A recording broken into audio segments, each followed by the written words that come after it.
ආයිබෝවන් සතියේ ලග්න පලාපල 2021 නොවැම්බර් මාස 8 වන සඳුදා සිට 2021 නොවැම්බර් මාස 14 වන ඉරිදා දක්වා මේ සතිය තුල කිසිදු ප්‍රධාන ග්‍රහමාරු වීම කිසිවක් සිදු වෙන්නේ නැහැ. එය සුවිශේෂී සතියක් ලෙස සටහන් වෙනවා. ඒ වගේම තමයි මේ සතිය ඔබගේ කරන සියලු සුබ කටයුතු වලට ඔබ පොදුවේ කරන සුබ කටයුතු වලට ඔබට 10 වන බදාදාත් 11 වන බ්‍රහස්පතින්දා යන දෙදින ඔබට යොදා ගන්නට පුළුවන්. එදින රාහු කාලයන් මගහරවාගෙන සුබ කටයුතු වලට යොදා ගන්න. ඒ වගේම 8 වන සඳුදා ඔබ කිසිදු ඔබගේ සුබ කටයුත්තක් නොකර සිටනවා නම් ඊටාම හොඳයි. මොකද 8 වන සඳුදා දින ජ්‍යොතිෂයට අනුව තරම් සුබදායක දවසක් නොවන බව මතක තබා ගන්න. හොඳයි, දැන් අපි බලමු මේ සතිය තුල ඔබගේ ලග්නයෙන් ලග්නයට කෙසේද කියලා. මේෂ ලග්නය. මේෂ රැසින් උපන් ඔබගේ ලග්නාධිපතියා අඟහරු ග්‍රහයා 7 වෙනි තුල ක්‍රියාත්මක වන සතියක්. කෙසේ නමුත් වහ ජීවිතය සම්බන්ධව පෙර සති මෙන්ම ඉවසීමෙන් බුද්ධියෙන් ඒ වගේම දුරදිග බල්ලා කටයුතු කරනවා නම් ඊටමත් මෙහපත්. ඔබගේ නපුරු සිතුවිලි මේ සතිය තුල කිසියම්වත් ඔබට හේතුදායක වන්නේ නැහැ, ඵලදායක වන්නේ නැහැ. එහෙත් ඔබට පෙරපින් මේ සතිය තුලදී මතුවන සතියක් ලෙසත් නම් වී තිබෙනවා. ධනිය පරිහරණය කරේදී ඊටම සැලකිලිමත් වන්න. ඔබගේ ධනය ඔබ නොසිතූ ලෙසකින් වැයවීමක් ඒ වගේම තමයි සොර සතුරන් රැගෙන යාමක් වැනි දෙයක් සිදුවන්නට තිබෙන බවත් මතක තබා ගන්න. උෂ්ණ රෝග වලින් මේ සතිය තුල ඔබට යම් පීඩා මතුවෙන්නට හැකියාව තිබෙනවා. උෂ්ම ලග්නය. උෂ්ම රැසින් උපන් ඔබගේ ලග්නාධිපති සිකුරු 8 වැන්න දුර්වල මරණස්ථානයේ ගමන් කරන සතියක් ලෙසට මේ සතිය නම් වී තිබෙනවා.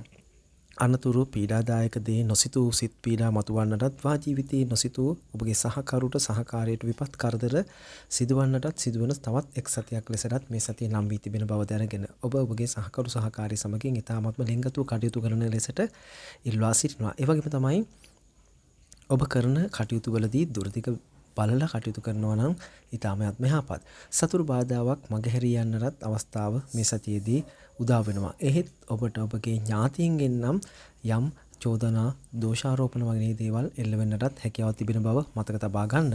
උෂ්ණ රෝග ඔබටත් මතුවන්නට පුළුවන්. කාන්තාවන්ට උදරා බාධ මතුවන්නටත් මේ සතිය තුලදී හේතු වන බව වෘෂභ රැසින් උපන් ඔබ මතක තබාගෙන කටයුතු කරන්න. මිථුන ලග්නය. මිථුන රැසින් උපන් ඔබගේ ලග්නාධිපතියා 5 වෙනි තුල ගමන් කරන සතියක්. කෙසේ නමුත් ආදරය, කරුණාව, රැකවරණය ඔබට ලැබෙන සතියක් ලෙසටත් මේ සතිය නම් වී තිබෙනවා. විවාහ සම්බන්ධ කටයුතු සාර්ථක වන ඒහා සම්බන්ධ දේවල් පෙර සති වලට සාපේක්ෂව ඉටුවන සතියක් ලෙසටත් නම් වී තිබෙනවා. කෙසේ නමුත් අවිවාහක ඔබට විවාහ අපේක්ෂා ඉටු කර ගන්න හොඳ සතියක් ලෙසටත් මේ සතිය නම් කරන්නට පුළුවන්. විදේශ සම්බන්ධතා ගොඩනැගෙන සතියක්. කෙසේ නමුත් ඔබ රාත්‍රී ගමන් බිමන් යනවා නම් පුලුටු ಜಾති රාත්‍රියට කාලා ඒ එලි පහලට යනවා නම් ඔබ ඊටමත්ම සැරිකරමත් වෙන්න ඒ හා සම්බන්ධ කටයුතු වලට නම් මේ සතිය තරම් සුබදායක වන්නේ නැහැ. කටක ලග්නය. කටක රැසින් උපන් ඔබ මේ සතිය තුලදී තීන්දුව తీරන ගැනීමේදී ඊටාත්ම සැලකිලිමත් වන්න. ඔබගේ ඥාතීන් හා සම්බන්ධව කුමන හෝ කටයුත්තකට මේ සතියේදී අපට කටයුතු කරන්නට වෙනවා නම් ඊටාත්ම විමසලා බලලා කටයුතු කරන්න. දුරදිග යාම් වලට යන්නට එපා. ඒ කියන්නේ ඔබට මතභේද ගැටලු ඇතිවන්නට හැකියාව තිබෙන බව මතක තබා ගන්න. ගෘහ ජීවිතයේ සාපේක්ෂව ගත් කල ඔබට තරම් සතුටුදායක දෙයක් නම් කරන්නට බෑ. කෙසේ නමුත් ඔබගේ හිතුවක්කාර තීන්දුවත් මේ සතිය තුලදී නම් ගන්නට එපා කියන කරුණ මතක් කර සිටිනවා. ආමාශයගත රෝග, ආහාර විෂ බීම වගේ දේවල් සිදුවන්නට තිබෙන බව මතක තබාගෙන ඔබ පිටතින් ආහාරයක් ගන්නා විට ඊටාත්ම සැලකිලිමත් වෙන්න මේ සතිය තුලදී. සිංහ ලග්නය. සිංහ රැසින් උපන් ඔබගේ ලග්නාධිපතියා වික්‍රම ස්ථානයේ 3 වෙනි තුල ගමන් කරන සතියක් මේ සතිය තුලත්. ඉතින් ඔබගේ වික්‍රම බලය ඔබට පෙන්වන්න පුළුවන් සතියක්. කෙසේ නමුත් ආඩම්බරකම් එසේ නැතිනම් ප්‍රමාණයට වඩා ඔබගේ දක්ෂතා පිටත පෙන්වන්නට යන්නත් එපා. ඒ තුලින් ඔබට බාධා ඇතිවන්නට පුළුවන්. ජීවිතේ කලකිරණ දේ ඔබට සතුරු බාධා තුලින් මතුවන්නත් පුළුවන්. ආහාර අරුචිය වගේ දේවල් කුඩා දරුවන්ට මතුවන්නට පුළුවන් බව දැනගෙන ඔවුන්ට ඒ බව සැලකිලිමත්ව කටයුතු කරන්න ඔවුන් හා සම්බන්ධව කටයුතු කරන විට කෙසේ නමුත් ප්‍රේම සමතතාවලට නම් ඊටාත්ම යහපත් සමතතා සතියක් ලෙසටත් යහපත් සමතතාවකට ගොඩනැගෙන සතියක් ලෙසටත් මේ සතිය නම් කරන්නට පුළුවන්. කන්‍යා ලග්නය. කන්‍යා රැසින් උපන් ඔබගේ ලග්නාධිපති බුධ දෙවැන්න තුල ධනස්ථානයේ කුටුම්බස්ථානයේ ගමන් කරන සතියක්. කෙසේ නමුත් විවාහ ජීවිතය සම්බන්ධව ඔබ ගත කරන ගෘහ ජීවිතය සම්බන්ධව ඔබගේ සැමියා බිරිඳ සම්බන්ධව නම් ඊතරම් සාර්ථක දේ ඔබගෙන් ඉටුවන්නේ නැති බව මතක තබාගෙන දුරදිග යාම් වලට නොයා කටයුතු කරන්නට වග බලා ගන්න. ඔබ ඉතිරි ධනය, ඒ වගේම ඔබ වියදම් කර ධනය කළමනාකාරීත්වයෙන් යුතුව වැය කරන්න. නැත්නම් ඔබට මේ සතියේ ඇතුළතදී ඔබටම සිතේ ඔබ ගත් මුදලත් ඔබ වැය කර මුදලත් අතර කිසිම ඵලදායක දෙයක් නොවී තිබෙන බව.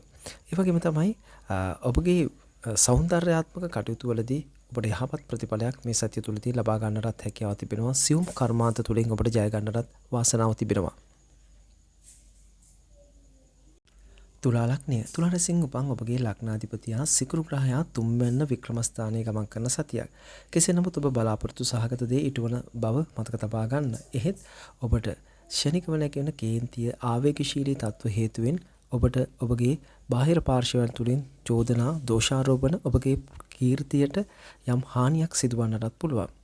ඒ වගේම තමයි ගෘහ ජීවිතය හා සම්බන්ධදී මිලදී ගැනීම වලදී ඉතාමත්ම සැලකිලිමත් වන්න. ඉඩම් හා දේපල සම්බන්ධව යහපත් සතියක් ලෙසටත් මේ සතිය නම් වී තිබෙනවා. ඒ වගේම සති අන්තයේදී ඔබට උෂ්ණාධික රෝග, තදබල හිස රදේ වගේ දේවල් මතුවන්නට පුළුවන්. කෙසේ නමුත් ඔබ රත වාහන පදවන අයෙකු නම් මතක තබා ගන්න මේ සතියත් ඉදිරි දින කීපයත් ඔබට අනතුරුදායක සතියක් බව. වෘශ්චික ලග්නය. වෘශ්චික රැසින් උපන් ඔබට ඔබගේ කේතු ලග්නාධිපතිව ගමන් කරන වර්ෂයක් ලෙසටත් ඔබගේ ලග්නාධිපතියා 12 වෙනි ගමන් කරන සතියක් ලෙසටත් මේ සතිය නම් වී තිබෙනවා. ඉතින් මේ දෙකේම ප්‍රතිඵලයක් ලෙසට ඔබට යම් නීතිමය ප්‍රශ්න වගේ දේ මතුවන්නට පුළුවන්. කෙසේ නමුත් සියුම් කර්මාන්ත තුලින් ඔබට ජය ගන්න පුළුවන්. ඒ වගේම තමයි අනතුරුදායක දේ සිදු වෙලා කකුලකට, ඒ කියන්නේ ඔබගේ පාදයකට හානියක් වගේ දෙයක් මේ සතිය තුලදී සිදුවන්නටත් හැකියාව තිබෙනවා. විවාහ ජීවිතය හා සම්බන්ධව ඔබගේ සැමියා බිරිඳ සම්බන්ධව ඔබ වඩා සිතන ඒ හා සම්බන්ධව තීන්දුව ගැනීම තුළ ඔබට යහපත්ය ලැබෙන සතියක් ලෙසටත් මේ සතිය නම් වී තිබෙනවා. ධනු ලග්නය. ධනු රැසින් උපන් ඔබගේ මේ සතිය තුළදී ලග්නාධිපතියා දෙවැන්නේ තුල ගමන් කරන සතියක්. ඔබට සියුම් දේ නිර්මාණය කරන්නට හැකියාව තිබෙන සතියක්. ඒ වගේම විනෝදකාමීව කටයුතු කරන්නට ඔබ හිත යොදවන සතියක් ලෙසටත් මේ සතිය නම් වී තිබෙනවා. කෙසේ නමුත් හිත මිතුරන් අමනාප වන තවත් එක් සතියක් ලෙසටත් මේ සතිය නම් වී තිබෙන බව මතක තබා ගන්න. ඔබට හොඳ යහපත් දෙයක් මේ සතියේ සිදු වෙන්නටත් තිබෙනවා. ඒ වගේම තමයි හදිසි වාසනා වගේම ඔබට වන කරදර සහ විපත් සහ හොඳ දේ කල් තියා දැනගන්නට ඉබෙන්ෙන් ඔබට වාසනාව ලැබෙන සතියක් ලෙසටත් මේ සතිය නම් වී තිබෙනවා. මකර ලග්නය. මකර රැසින් උපන් ඔබට ඔබගේ ලග්නාධිපතියා ලග්නය තුල බ්‍රහස්පති ග්‍රහයත් සමග ගමන් කරන කාල පරිච්ඡේදයක් තමයි ඔබ මේ වසර තුලදී මේ සතියේත් ගමන් කරන්නේ. ඔබගේ සිකුරු 12 වෙනි තුල ගමන් කිරීම තුල මතක තබා ගන්න ලග්නාධිපතියා සහ සිකුරුගේ තියෙන බල සම්පන්න දුබලතාවයන් හේතුවෙන් ඔබ දුරාචාර එසේ නැතිනම් සුරාසූදු වගේ දේක නිරත වනවා නම් ඉන් පාඩු අවාසි නීතිමය ප්‍රශ්න මේ සතිය තුලදී මතුවන්නට හැකියාව තිබෙනවා.